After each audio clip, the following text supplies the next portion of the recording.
joined by Mr. Henry A. Erikoa, who is the Chief Presiding Officer at Coastal and Marine Areas Development Initiative, CMADI. And then complementing Mr. Erikoa, we have our team of panelists. We have Mr. Ishola Samat, who is a project lead at Recyclable, as well as Ms. Kalita Van Zyl, who is a field worker intern at Green Pop panelist. So before we start, it's just a kind or humble request to keep our mics on mute. And this way we can minimize the background noise. And without further ado, let me hand over to Mr. Erikoa to give us a presentation, a talk, lessons on sustainable urban planning. Mr. Erikoa, good evening, sir. Okay. Good evening, ladies and gentlemen. Can you hear me? Can everyone hear me? We can hear you, sir. Okay. So it's nice to be invited to this forum today. It's great pleasure to me, and I'm glad to be in your midst. We've gotten the lead from you, what is on ground in Africa. And we are talking about just picking it from where you have started or just ended right now. We already know the problems, the challenges that we have in our urban area as a result of two key things. One, the population that has come into these areas from the remotest of the remote places in around our different countries.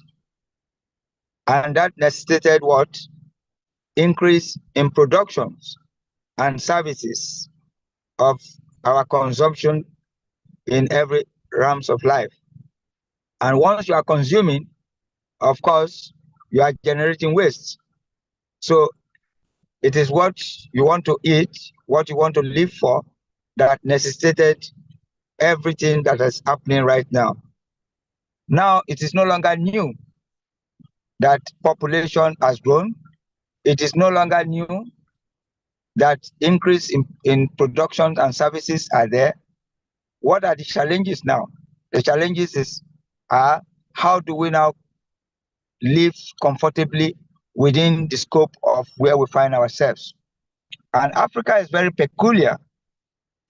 If we look at the slides that will be shared, it's going to be shared vis-a-vis the Sustainable Development Goals, because the goals have been put in place to enable each country and governments of those countries to be able to reposition themselves for the things that are happening as we are witnessing today. We talk about the environment, and the environment starts from where we all live, where we are born, or where we have come to as a result of trying to make our ends meet. And those are the things that necessitated our movement from one place to another.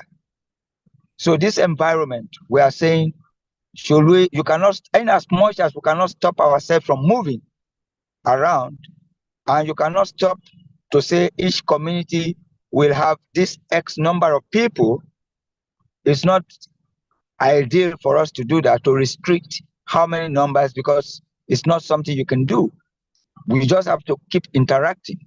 So what are going to be the strategies for effective living together so that everything can be balanced as much as possible? That is what we want to discuss.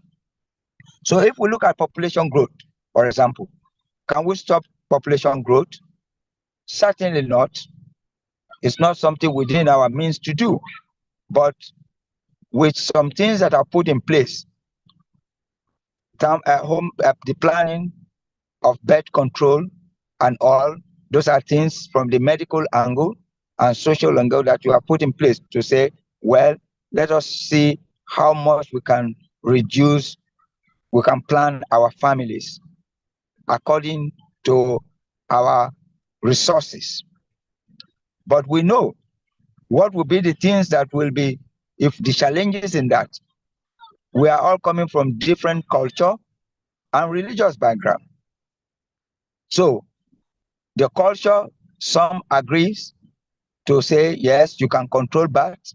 Some are saying you cannot control bats. So we must be able to find a level to play in controlling our population. So we must agree to those simple things that are not harmful in our birth control system, that both the faith-based institutions can both agree to, so that in as much as possible, there is a balance in our population. So first, the strategy is to continue to dialogue with all that are concerned, and that will come to the article that talks about 16, peace, justice, and strong institution. If we have strong institution, with our agreement, we can now say, to a very reasonable way, our population can be controlled using such simple techniques that is acceptable to every institution, whether it is faith-based, whether it's the government, whether it's the local, putting the culture of Africa, putting the traditions of Africa, putting the historical and everything into place. So a strategy that hangs on Article 16 has to really be effective to address that. But now, that is not possible. It comes again to now the increase, because people have to go migrate, because not all part of Africa is working to meet up with other parts. So there must, Articles 11 and 9 must be come into place. Let me look at Article 9 first. It talks about industry, innovation, and infrastructure. Africa, it is time too ripe to make sure that as vast as Africa is, country by country, district by district, the level of industrialization must be stepped up. So governments at all levels must make effort, strong effort, intended effort, to make sure that the country, each of the country, every part of such countries in Africa must have innovation in place, must have industry and the right infrastructure that will continue to reduce migration into other parts, so that the pressure on larger cities will be reduced. After all, why are people moving? They must go for greener pasture. They must go for better housing. They must go for better industry to work, to earn more money, to take care of their families. That is the reason why people are moving. And so if Africa, the government, will continue to have fewer cities that are highly industrialized, what are they saying? They are going to put themselves, shooting themselves in the leg, because it will become too much pressure. Let me tell you, for example, we see the breakdown, what is happening in South Africa at the moment, because it is being said the pressure on water, for example, infrastructure, and a lot of the infrastructure is decaying, and it's putting a lot of pressure with inhabitants of some cities there. Why? Because you now need more money at this time to fix those infrastructures, because everybody needs water. A city that is having maybe 40 million people, 10 years ago, those cities were having 8 million. So there must be a way that governments must intentionally, real intention must be put in place to make sure that availability of industry across the lands of Africa. Every village, in Kenya, I think in Zambia, there was a time they had the village industry service. It was made to make sure that the rural villages, they have everything, even to process raw materials or things that are coming, value is added within the localities where things are produced. Industries are there. So what does that mean? They don't need to go. Not every percentage of the villagers must go back to the cities. And you cannot see that if that is not done, we all will go to that urban, which is the cruise of our matter now. You can see the slide that is right now. This is a place, you can see it on the screen. This is a typical African or a Nigerian community. And why is this one here? It's right in the urban, and we can find out that a lot of pressure is in this locality. A lot of people are here. And that means with no innovation, with no good governance, strong institution, they have no choice other than to make the river or the stream that is supposed to be a blessing unto them to now turn it to a dump site. And what is the implication? Invitation to diseases, then invitation to the destruction of the biodiversity of this God-given terrain that they have. So Africa, the government of Africa must take strong institution, justice strongly is a strategic. These two SDGs must be well looked into, because you cannot, like I've said, we cannot stop movement now. So if we're going to stop and reduce movement to urban cities, we must have industries, we must have innovation in place where these people are coming from 500 kilometers, 600 kilometers, 1,000 kilometers, moving to where they can get a better living. Then I will look at article, the partnership. In all this, there are partnerships. Then we will come back to partnership, the role of partnership, Article 17 in all of this. Article 17 is crucial because now that these urban cities are being in the state that they are now, production industries, those producing the waste, those utilizing the waste, what are the strategies we are going to bring into it? The strategy is one, there must be a good effort looking at institutions that are producing waste or companies to bring their social responsibility to play. They have to invest in making sure that production is clean as far as possible. So if they that are producing spend more on research and development in making sure that their production, there is a buyback of waste product back, because they are the one producing.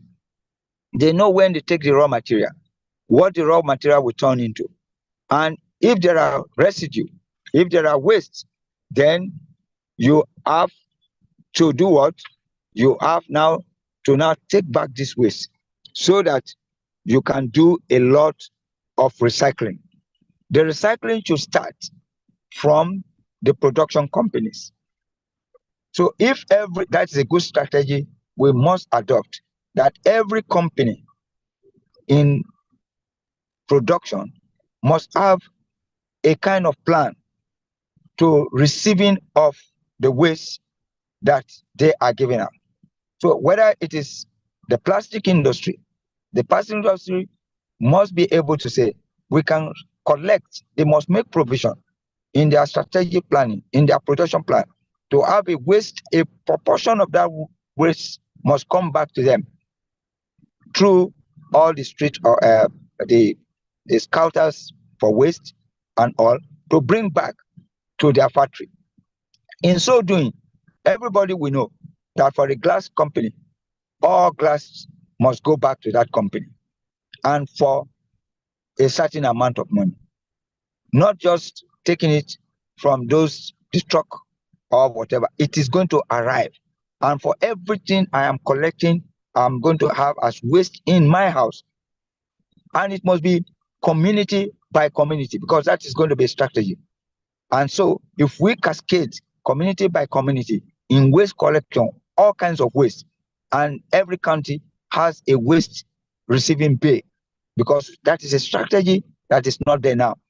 Every country, every community must have a central waste collection bay, for which, whether it is paper waste, whether it is plastic waste, whether it is glass waste, whether it is paint waste, whether it's whatever it is, they must, that comes to government, they must provide a place for everyone to get this waste. From there, it begin to move back to whoever is producing it.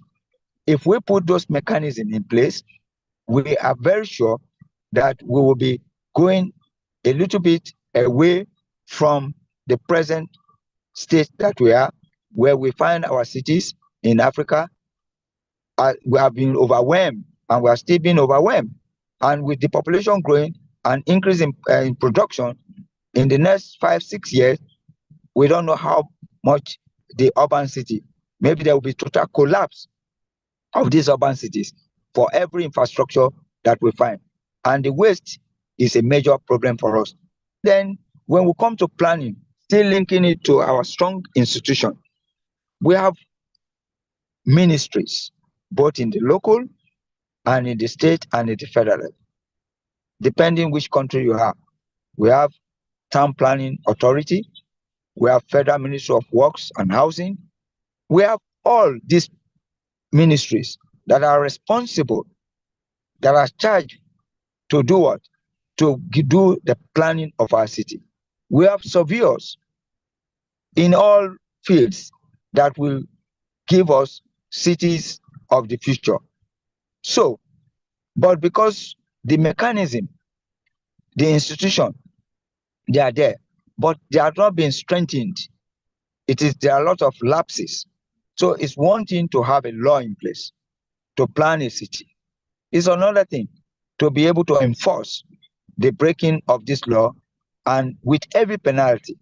We have found, yes, that like you said when we started, that if we now go to the urban areas that we are talking today, because of the pressure on these urban places that we have been reserved as green areas, places that have been as forested areas, that have been left untouched for ages, that is a taboo to be in those places. Today, those places are what? Are being trampled upon.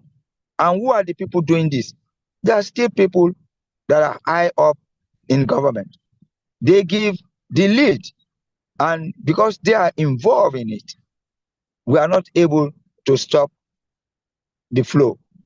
And so, again, this article of strong institution, Africa must make effort to stand by the law, to make sure that law is law. So if we are able to do that, then we are sure that the rivers or the blockages of canals and drains are not going to be there in the first place. But of course, if you go through Africa too, and many villages, many towns, you will find too that the structure we are talking about, if we are talking about the drain, the type of roads we have to construct, what are the depths of our drainages? Should they be at both sides of the road? Should they be at one part of the road? All these are things that must be taken into consideration. But we find that these rules of engagement, of design, and execution of projects, they are not followed. And so we have very poor jobs being done in many places. And what will happen? There will be quick breakdown of these infrastructures.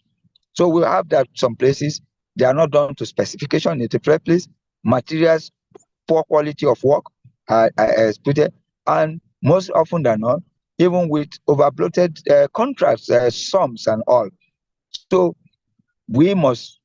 Africa must get on and say, we want to live, we must determine the type of cities we want, and we must make effort with our strong institution to enforce that such city that we dream of, that we see elsewhere, come to be in Africa, every part of Africa.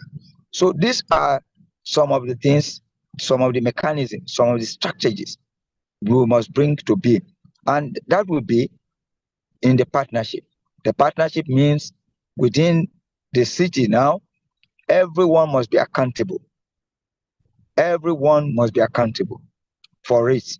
We can say each locality, like I've said, each locality must be charged every part to see that whatever, the people must hold the government accountable for the project's execution, implementation of this project, of these civil works, the type of houses. They must be part and parcel of it to know the type of houses that should be built now, how it should be built, and where it should be built.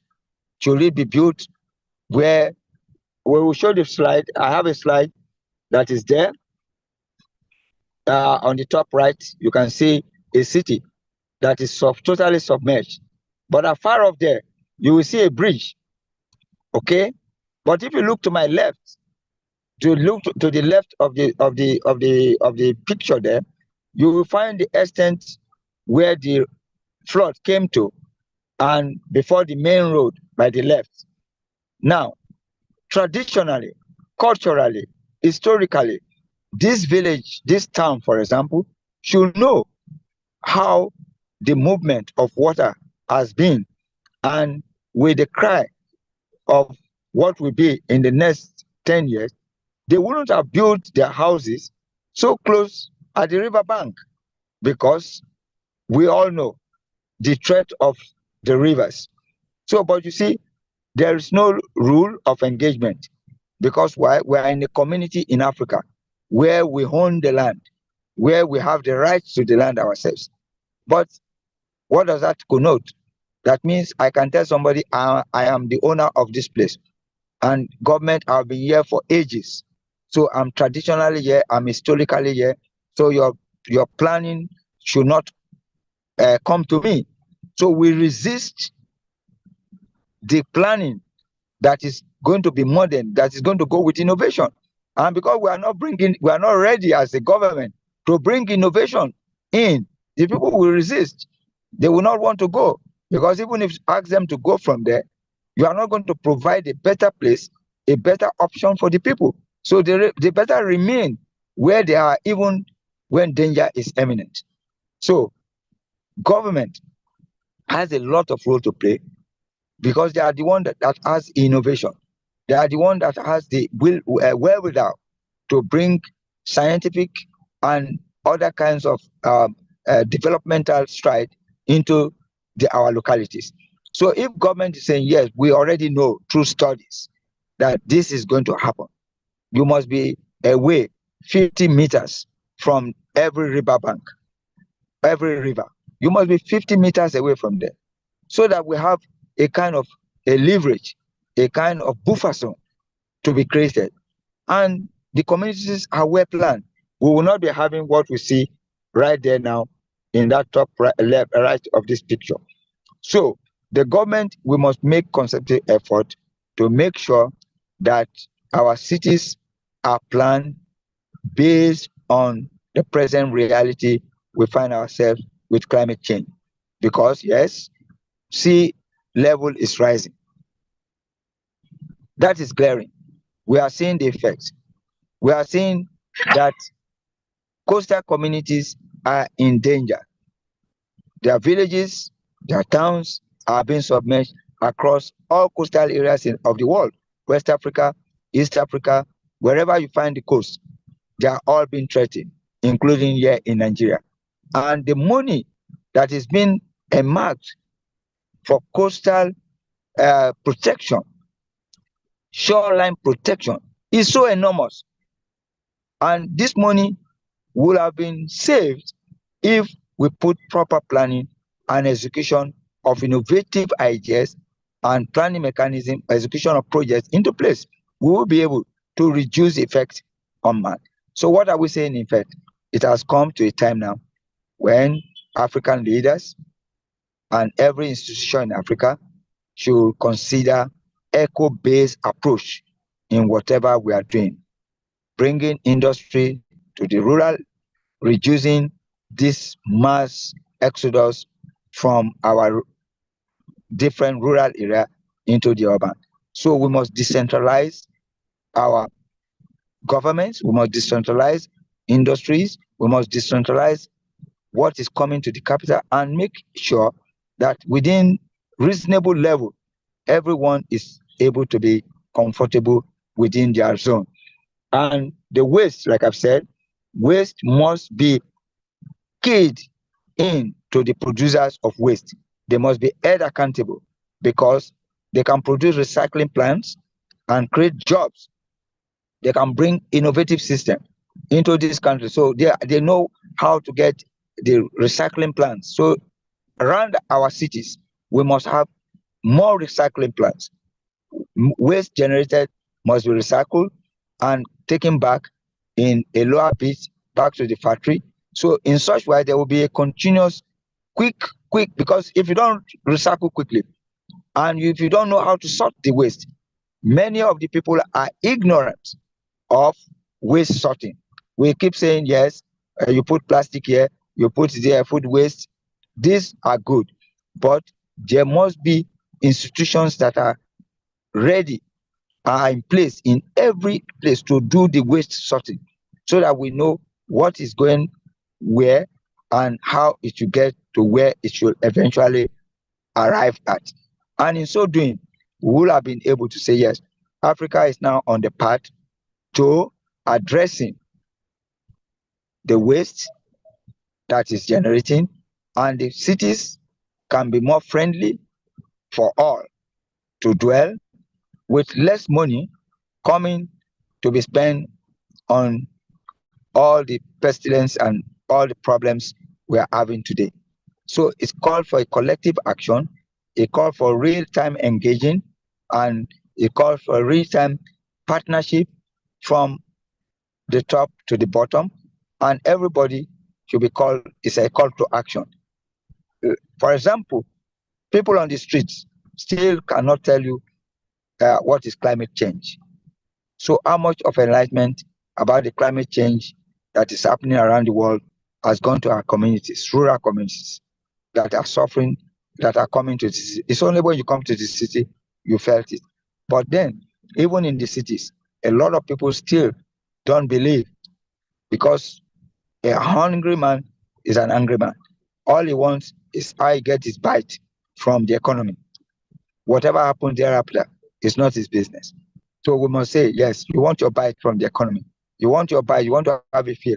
But then, to make you comfortable where you think you want to be, these are the rules. And the rules of engagement is that waste must be kept well, is that building must be a strict compliance to what will face the problem of tomorrow. That is taking care of all environmental factors. Environmental impact assessment must go beyond paperwork, because that is where a lot of things happen. That is where we can see when environmental impact assessments are done for both industry, for whatever thing you want to do. And people must understand what is environmental impact assessment, because it will impact on the locality. So you cannot build today, you can build anywhere. You can put an industry anywhere. Some industries that are supposed to be in industrial areas are within the residential area. And that means there's going to be a lot of leakages from even their waste into the water, into the canals, into the drains, and seepages like that. So environmental impact assessment must be followed to know that certain industries, certain construction works should not be put in some areas. So there will be a relocation. Some companies must have to move if really we are serious to say this cannot be, we have made a mistake. And the cost of those things can be worked out. And for newer companies, they must be seen not to go to such places. So these are the strategies going forward that I think African leaders and communities that they are receivers of a lot of the industries that are coming must be able to sit down and look at, not just being thrown that they are bringing a company, they are bringing an industry to the area. We must be able to sit down and know the far and the near of the consequences of this industry coming to our area. So if we're able to fashion all this in a good manner, we can say, yes, we are on the lane to having a sustainable cities and communities across Africa. So I think for now, I want to pause so that I can get some feedback from the audience. Thank you. Thank you, Mr. Erikoa. That was very insightful indeed.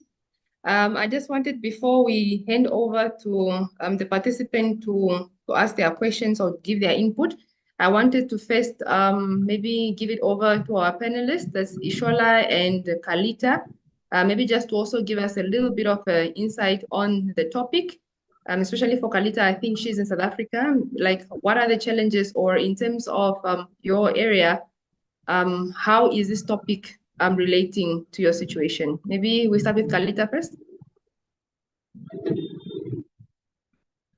Hello, can everybody hear me? We can hear you.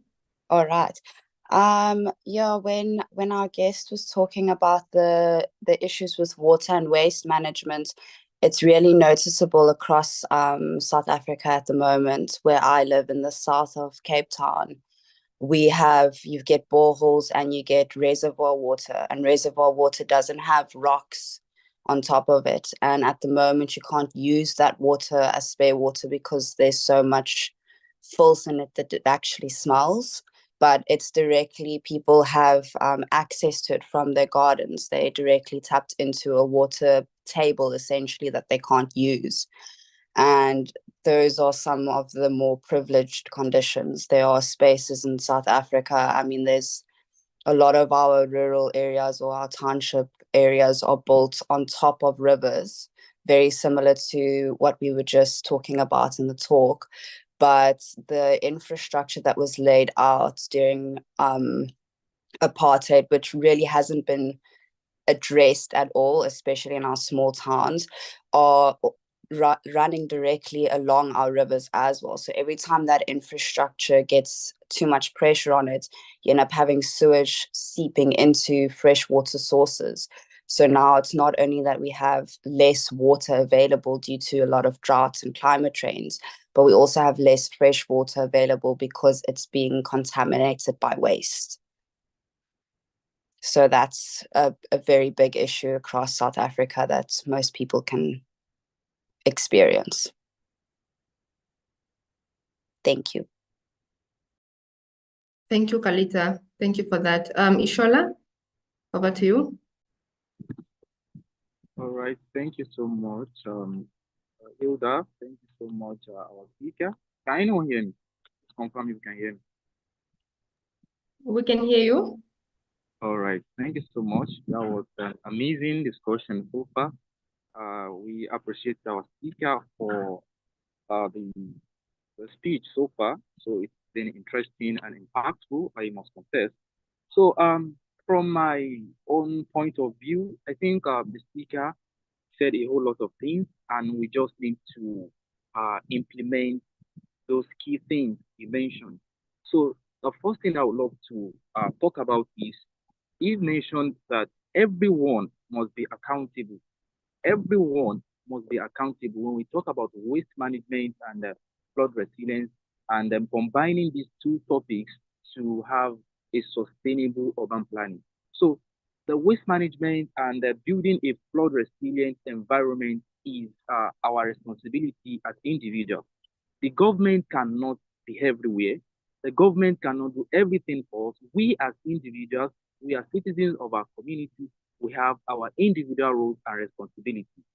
Take, for example, talking about our waste. How many of us are practicing waste management, waste segregation, and proper waste disposal in our respective homes?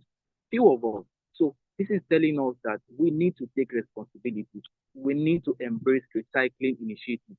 We need to sort our waste from source. We need to understand the issue of flood and causes and how to better address the issue of flooding. So let's take the case study of the recent happening at Uganda. I think that should be 2 to 3 weeks back, whereby we have the issue of a landfill that collapsed. So I'm not sure that is an engineered landfill. So that's one of the way our government can come in. We need engineered landfill where nothing is a waste, where we turn our waste to energy, where we turn our waste to resources. So as individuals, we have our roles to play. Likewise, the government, they have their own role to play. So thank you so much. Thank you very much, Ishola. I see Adebayo said, thank you for mentioning the people involved in the waste planning, waste management, and waste control. And he was also thanking the speakers for mentioning that environmental impact analysis is analysis, waste management, and waste control. So he was just very thankful. So I wanted to find out if there's anybody who had any questions for the speakers. If not, or if there is somebody, please drop your question in the chat box. I think for now, I just wanted to find, there was a concern that Mr. Erikoa mentioned that people on the streets don't know what climate change is, that the conversation perhaps is not getting enough attention. Maybe to our speaker and to our panelists, I just wanted to find out, how do we change this? How do we make climate change known? What is, we as individuals, as Ishola said, we all have our parts to play. How can we, as the communities, raise or talk about, or rather give knowledge to the people on climate change? Maybe Ishola, you can start, and then we can give to Mr. Erikoa. All right, thank you so much, Hilda. I love the question. So that is very true. Most of these underserved population, most of these people are uneducated. They don't know what climate change is. They don't go to school. They don't know anything. They are not even aware of the negative impact of their actions, of their interactions with the environment.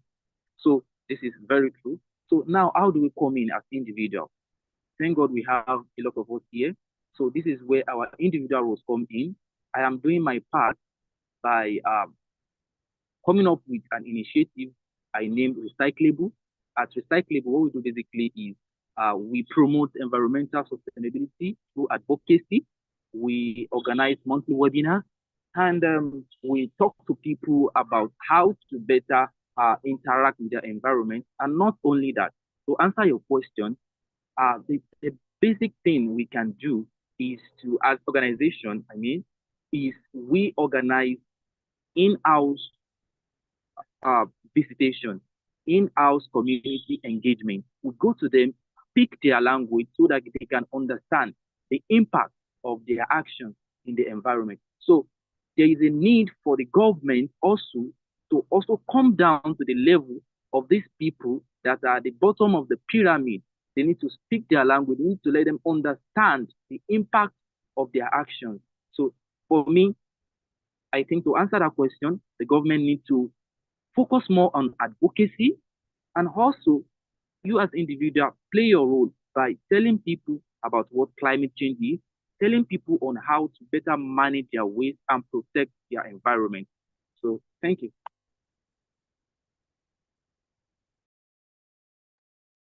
Thank you, Ishola. Mr. Erikoa, are you still with us?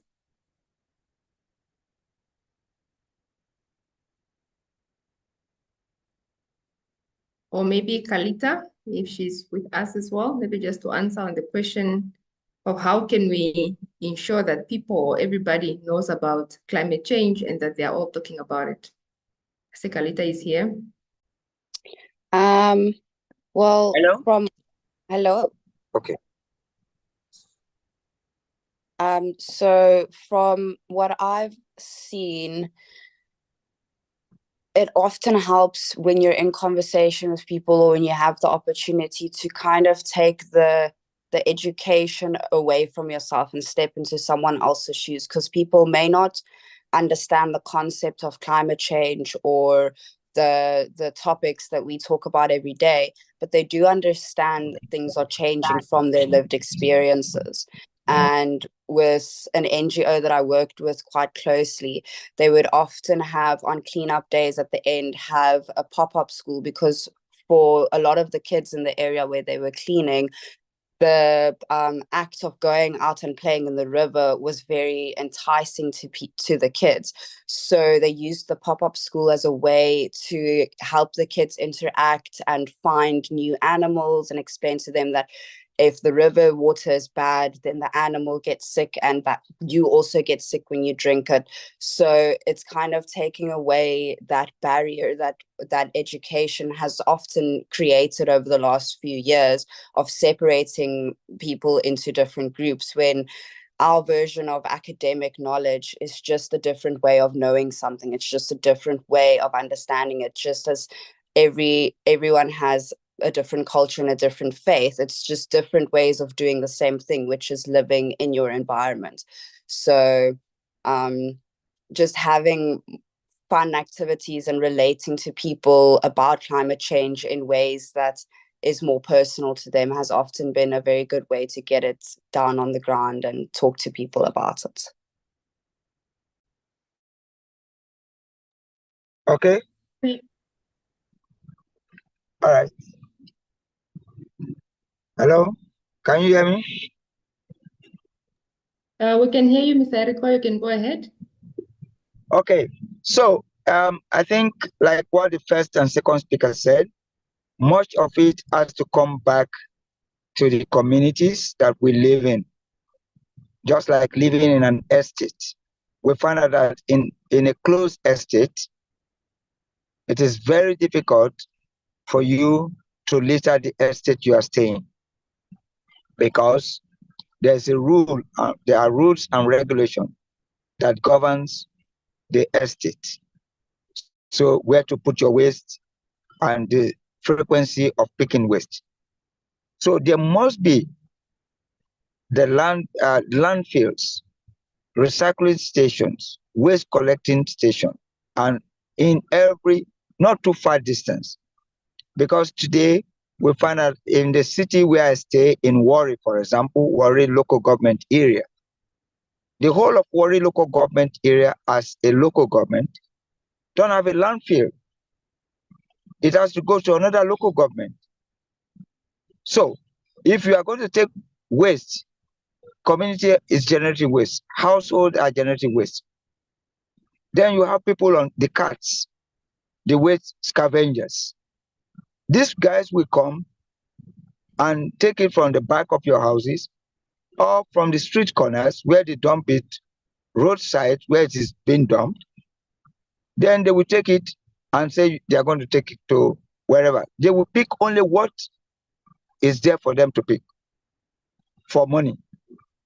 Now, government, local government must see waste, federal government, state government must see waste as money generating business. There is money in waste. So everyone must get it straight that this is business. The waste business is business.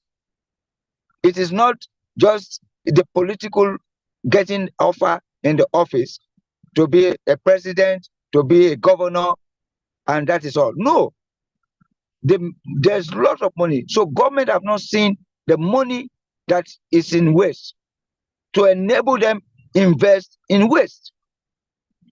So if they see the money and they are able to put it in order, intentionally put it in order, we won't get what we are seeing today across Africa. Because you will put the instrument, the mechanism in place. They are not putting it in place. If you tell somebody not to dump waste, how is he going to do it? Who is he going to take it to? He will put it behind his house. And you are saying not in my backyard. So there's no policing. There's no structure that says if you dump it here, I'm going to charge you this. But I can still say you don't give me the enabling environment. I cannot take my waste to 20 kilometers. So you can let us take statistics, a rapid assessment in each country, how many waste, the waste they are generating, and the proportion of incinerators and waste dumps, land sites that are there to collect waste. Then you will see the nakedness of the African society. We are talking of the real issue. So you see a whole community, a whole town, cities that don't have effective waste management system. So if the dump trucks come and pick it from whatever, on environmental days, for example, people wait for environmental days. It happened once in Nigeria, some states now. Before now, they do it every last Saturday. Today, it's only a few states that do environmental every last Saturday of the month. That is the only day that everyone sits at home. Instead of doing it, there's no monitoring. So people sit at home to wait 7 o'clock, no movement to 10 o'clock. So they wait until nobody is going around the houses to say, or the country, each community to say, what are you doing? Are you taking the waste out or not? Everybody is looking television. Boys are playing football on the field, even on the road.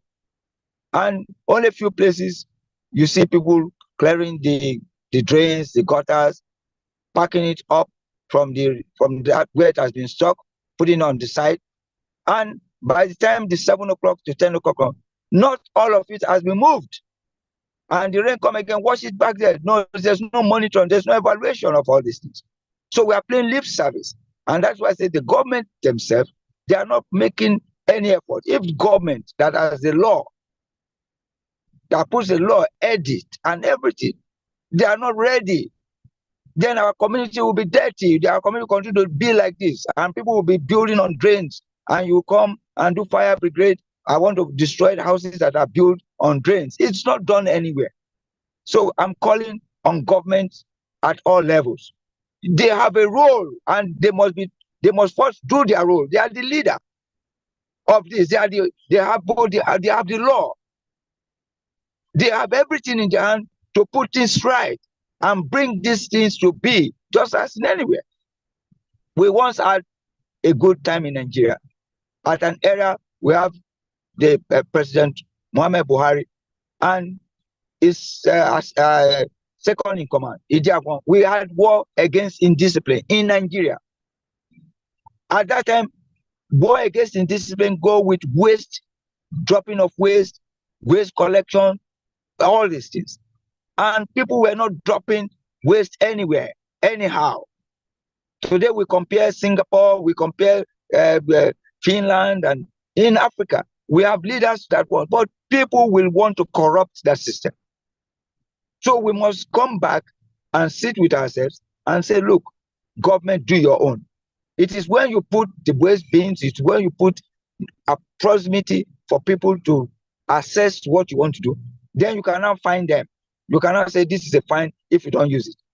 You are not providing it. Even if I provide, I go to the market and buy waste collector, my own waste bin. If you get filled and you pay some vendors, they all have rickety vehicles. You cannot see a good vendor that have state-of-the-art vehicle waste movement trucks. No, the vehicles will not in my own locality.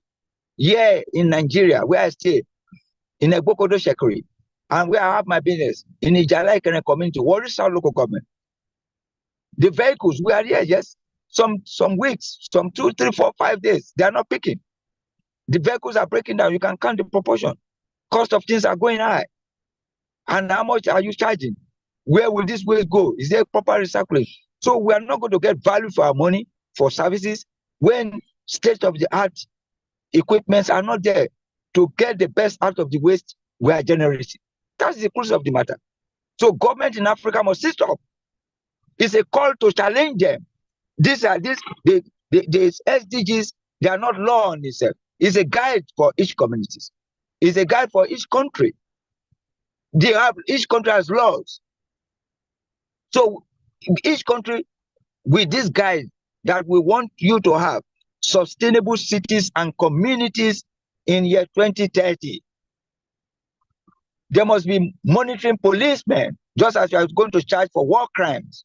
You must charge communities, governments in Africa for putting their communities in such a terrible state. There must be environmental crime against the people. If you are not providing the necessary things, there must be environmental crime. Governments in Africa, leaders in Africa must be charged with that. Because we are going to cities, we are seeing cities across the world that are living a very good way. How? With your money, with your resources. Why are you not able? So those are the things the African leaders, not leaders of tomorrow. We are saying leaders today. Everybody's a leader. So we must hold them accountable. So we are not going to pass the buck. You cannot do it on your own. They must show the lead. So personal involvement is, we've talked about personal involvement. On our own, as an organization, I have an organization, an NGO. We set up, I set up as a person first, I set up the Fakop Mangrove Park in 207. It's a mangrove conservation area. Because I saw that now mangrove is an ecosystem that is being gradually being deforested in my own locality. So what did I do? I set up that place to keep that a cross section of the Warri local government from further deforestation of its mangrove. Where that was 2007. Okay, and since that time till date, we are talking about mangrove conservation. It was only in 2015 that the UN came up with July 26 every year to talk about International Day of Mangrove Ecosystem Conservation. I was 8 years ahead of the world in talking about mangrove, because for us in Delta, mangrove is our heritage. Mangrove is our livelihood. So if we don't keep it, I know that the rate at which you were cutting it down to build houses, to build fish ponds, to compete for housing, it will come to a fish species. And a lot of things that we used to get at the back of our rivers will be no more. Because mangroves are nursery beds for all these fish and whatever, crabs and periwinkles and even other animals, civet cats, pussy cats, and so many things. Today, yes, Warri local government, the main Warri is naked. 90% of its mangrove is gone. Why? Because even when, as an institution, is there to tell government, to tell people, visitors, the importance of mangrove, government on its own do not see the need to partner, to say, yes, we are going to leave some buffer zone for the mangrove of the city. Today, Warri is flooded. It's part of the city that is naked. But it was not so in 30 years ago, 40 years ago. Most of these mangrove are giving way sand beaches. They are doing a lot of sand mining. They are doing a lot of things are all over the places. Why? Because as an individual, you can only talk about it. I cannot enforce it, except within the area I have the jurisdiction to do, which is what I've done with the Fakop Mangrove Park in Ijala Ikene today. So I hold it, especially you cannot cut source mangrove again. I've been able to keep that place, but other places. But what about if government have said, okay, another place, I've seen what Mr. Henry Rikoa is doing. I've seen what Fakop Mangrove Park is all about. So let us duplicate it. Let us learn that. But do they do that? No. It's the same government, it's the same some people that will go again and buy up the mangrove swamps and pull it down, some fill it, and build houses in Lagos, different places. So government, those in power, should be held accountable for the fast rate at which our societies are decaying. So that is my take. So we must go back to government. We must dialogue with them. Those in authority, they must stay there to protect every one of us, because they have what it takes. They have the law, they have the prisons, they have the guard rooms to put people, they have the police, they have law enforcement agents, they have forest guards, they have, so every kind of thing is everything about government. Thank you very much. Thank you, Mr. Eriko. I see Adebao said, or rather is also confirming that the lack of enforcement and discipline are part of the problems that we are facing around us. Adebao also said that many states have even canceled the sanitation day exercises. So definitely we have a challenge with enforcement. So there's also another question to Kalita and to Ishola. What are the roles of technology in waste management in urban cities? Ishola or Kalita, the roles of technology in waste management in urban cities? I can go if Ishola is not ready. All right, I'm here. All right. Thank you so much, Hilda. The roles of technology in waste management and building a flood-resilient environment, it cannot be overemphasized that technology plays a huge role when it comes to solving these environmental challenges. Take, for instance, building an engineered landfill. Because of its costs, the technology behind an engineered landfill is so expensive that up till now, in the whole of Nigeria, we don't have an engineered landfill. All we have are dump sites. So in a dump site, there's a difference between dump site and landfill. But here in Nigeria and some other parts of Africa, we do refer to dump sites as landfills, but they are not. So in a landfill, a lot of activities goes on a landfill, and nothing is a waste. In landfills. So a lot of technologies are in the landfills that will allow the waste managers in the landfill to extract values, to extract resources, extract gases from our waste and turn them to something tangible. So the technology behind the issue of waste management is what we as community, let's say for example, Nigeria, is what we are lacking. So we cannot overemphasize the fact that technology play a huge role in terms of waste management, and also a lot of technologies behind recycling. Even Nigeria as a country, we don't have a standard recycling facility here in Nigeria. What we have in Nigeria is these people that do try to gather their plastic waste, they grind it, they do sorting and some other stuff, and then transport the material to other countries for sale. So we don't have a standard technological recycling facility. So in that aspect, technologically, we are lagging behind Africans generally. So, and the role of technology is crucial. So these are some of the areas the government still needs to come in. So when we look at this thing, waste management, flood resilient, we still need to go back to the government. So let me just stop here. Thank you. Thank you. Carlita, you wanted to also add? Hi. So yeah, just as Shola has said, technology, as much damage as it can and has done, it can be our best friend when it comes to upping our game with solid waste management and flood management. If we look at Nigeria, which the case study focuses on, it's one of the most urbanized countries in Africa, and Lagos as well is an extremely urbanized and high populated area.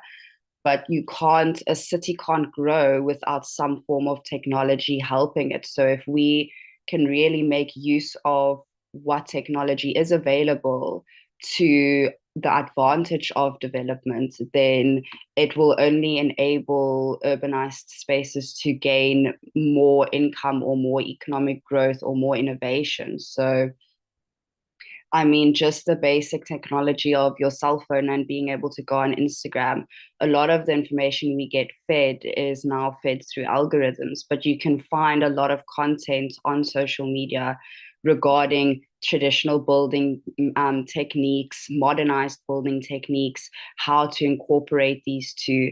So if we use technology to our advantage, like we might not have finances in Africa to help us with engineered landfills, but we do have access to a phone and an Instagram account or a Facebook account or your LinkedIn, where someone can share knowledge on this is how you can compost your organic waste at home.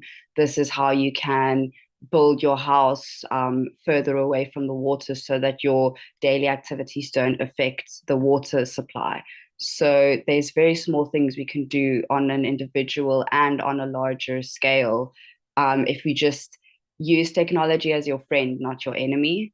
And that is the best advice I think we can have when it comes to anything we apply ourselves to in the space of SDGs. Thank you, Kalita and Inshallah for that.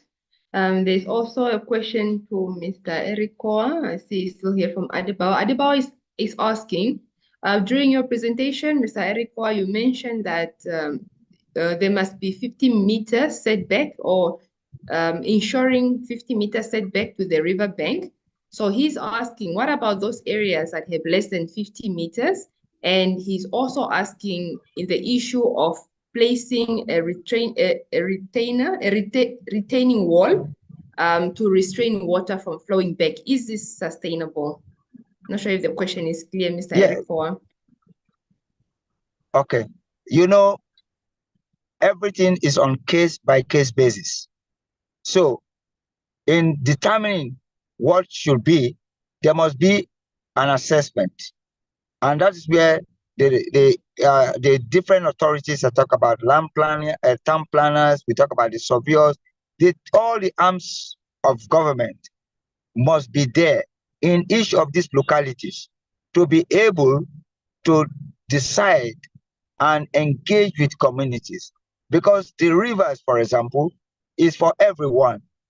And if the river is going to be for everyone, again, if you begin to build too close to it, we will be able to show to communities these are the repercussions and why you need to move. When I say 50 meters, it's just for example. It could be more, it could be less. If you go to Lagos State, for example, now, Victoria Island, Lekki, nobody is telling them now that you need to move upland, because some 5 years ago, where the sea was, it's not where it is now. It has moved closer to you, and people are forced to move, and the water have come to stay there as a result of other activities elsewhere that is taking place. So we must be able to engage with the communities to say, look, in the nearest future, in the next 5 years, that's where planning comes. We are not going to move away all of you like this road for 10 kilometers. Then planning come, where are we relocating you to? Let's take, for example, in the 70s, when Nigeria was going to have the Kanji Dam to be built, there was a city, Busa, that was there. Then they have New Busa around that. So people have to, the villagers have to move to New Busa because the dam was coming.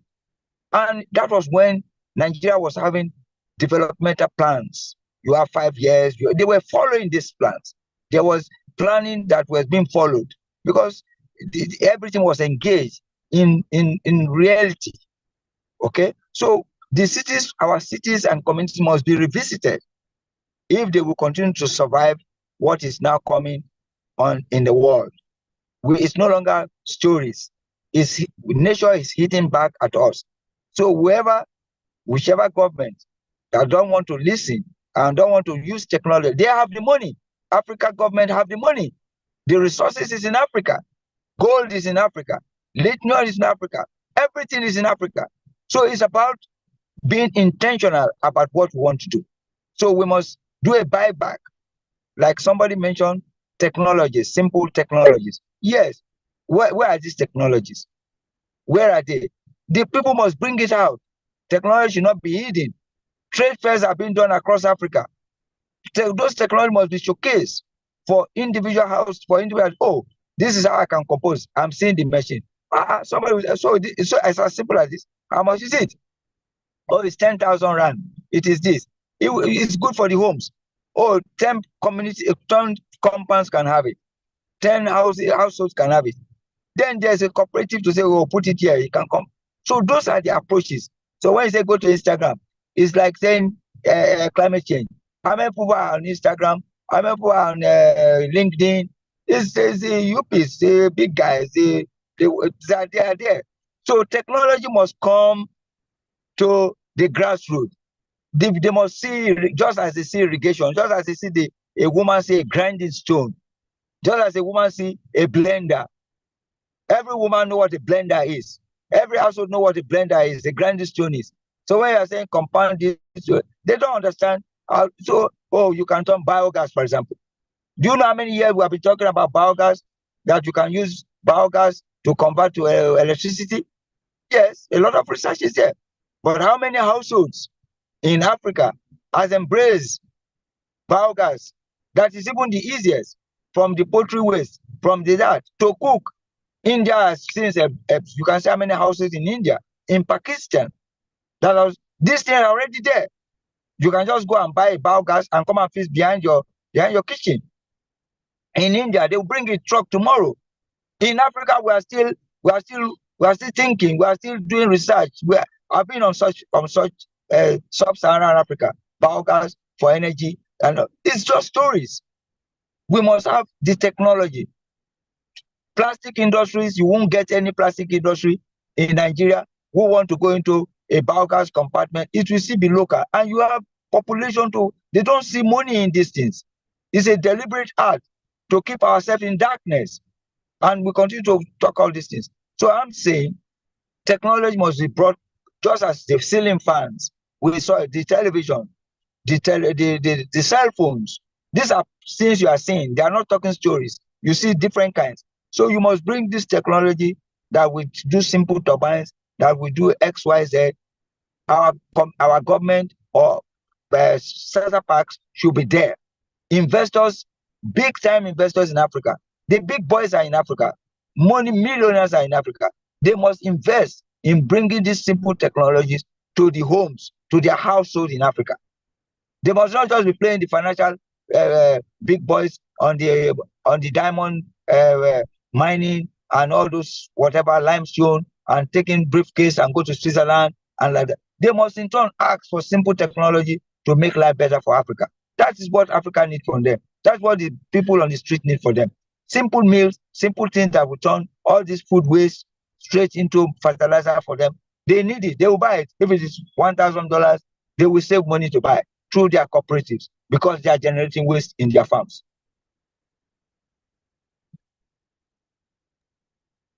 Thank you very much, Mr. Thank Eriko. you. That was, yeah. We still have some 10 minutes just to wrap up. Kalita is asking for the contacts for Mr. Eriko's NGO. I think, Kalita, we can get that for you after the workshop. I think for now, well, with the 10 minutes, I just want to ask our speaker and our panelists just to wrap up, just to give us final remarks on the topic of sustainable urban planning. We can start with Ishola, just to give us a short wrap up, the 10 minutes that we have left. All right, thank you so much, our speaker. Thank you, Wilda. Thank you, Kalita. Well done. So to wrap up, I think we didn't talk more on flooding. So the issue of flooding, like I said earlier, it's also our individual's responsibility. And there are a lot of factors, there are a lot of conditioning factors that can lead to flooding. So such as density of a particular, drainage density of a particular area, the land use, land cover of the area, and also the distance of the area to a nearby river. So all these factors needs to be factored in. That is when the expertise of a flood risk manager comes in to produce a flood susceptibility map of the area or of the community. So these flood risk management, they have fully funded professions abroad, but here in Nigeria, in Africa, how many flood risk manager do we have? Who are the expertise in terms of flood risk prediction? We don't have. Where are the flood risk managers in Africa? We don't have. But when we talk about Europe countries, when we talk about US, Canada, they have all these flood risk manager. So our educational system here in Africa also needs to look into the angle of how do we solve these environmental challenges? How do we have flood risk managers? how do we have professional urban planner that will take into account the conditioning factors responsible for flooding? So the issue of flooding also we need to relate it to our educational system. How do we groom flood risk manager? How do we groom environmental sustainability professionals that will address these problems? So because of our time, let's just end the meeting here. Thank you so much, our speaker. Thank you, Hilda, and then thank you, our participants. So thank you so much.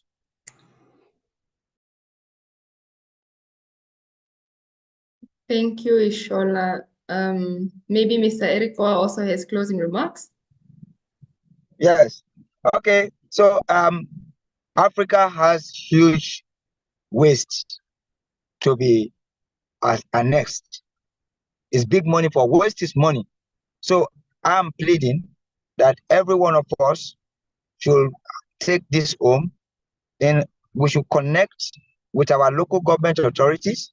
We should connect with the state government authority. We should continue to talking about what we can do and what can we bring to the table. If we have solutions that are there, that are physical solutions, not just theoretical solutions, we have a lot of things on the shelf. Any solution for waste recycling, no matter how small it is, we can say, where are they?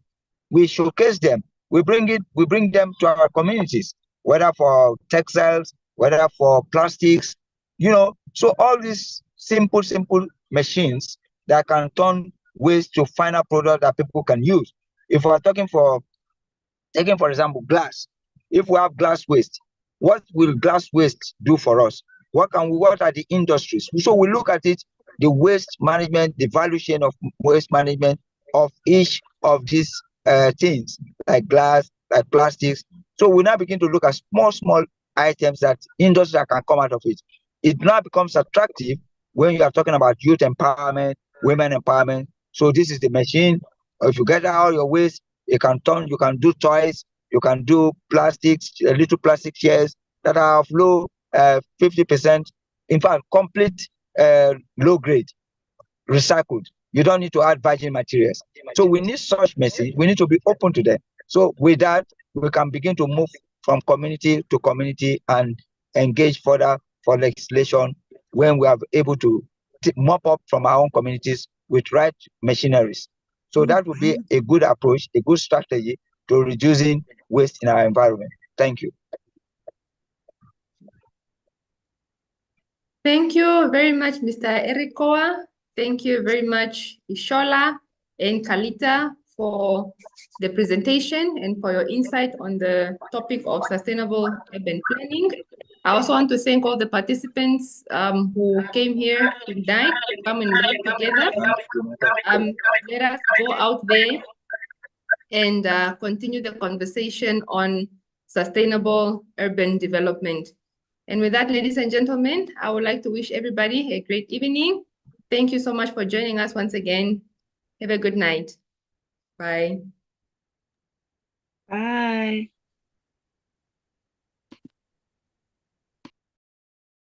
Bye. Thank you.